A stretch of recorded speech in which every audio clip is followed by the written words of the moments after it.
Rebecca had never been the same since returning from a remote Caribbean island. At first, it was subtle, a feeling that someone was watching her, shadows moving where they shouldn't. But it escalated fast. One night, in her kitchen, a knife lifted off the counter on its own, flying straight at her. She barely dodged it, her heart pounding, the room silent except for her own gasp. Terrified, Rebecca sought out Robert, a researcher who had spent years studying the supernatural. "There are warnings in the Bible about the deep things of Satan," Robert said.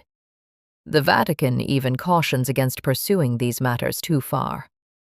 But I've studied them for years, and what is following you is not ordinary."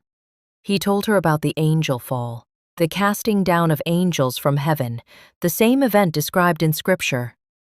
According to legend, at 3:30 a.m., the fallen angels and their minions can influence the mortal world in subtle but dangerous ways. Robert explained that the entity targeting Rebecca was highly intelligent and had a specific channel it used to reach its target. It wasn't random. It had chosen her, and it could only interact through that medium.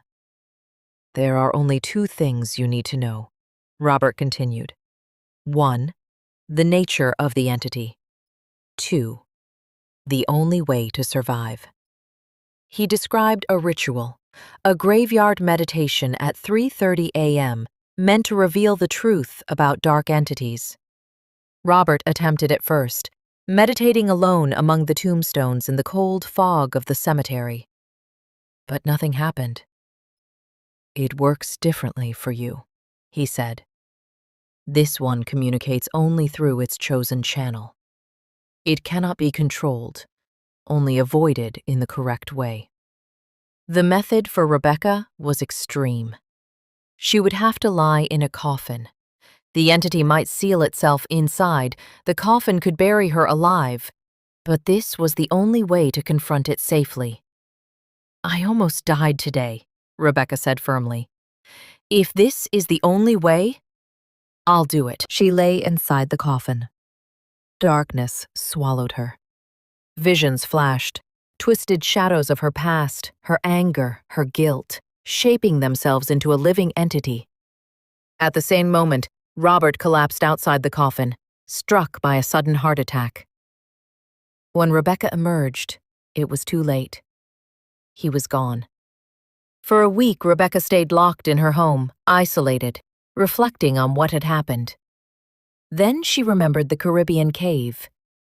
That cave had separated her darkest thoughts from her, transforming them into something alive, an entity that now hunted her. Finally, she realized two things, and only two. 1. The nature of the entity. It communicates with her through her cell phone. 2. The only way to escape it? Do not use the cell phone. Her life now rested entirely in her hands. The choice she made next would decide whether she survived or was consumed by her own darkness. If you were in her place, what would you do?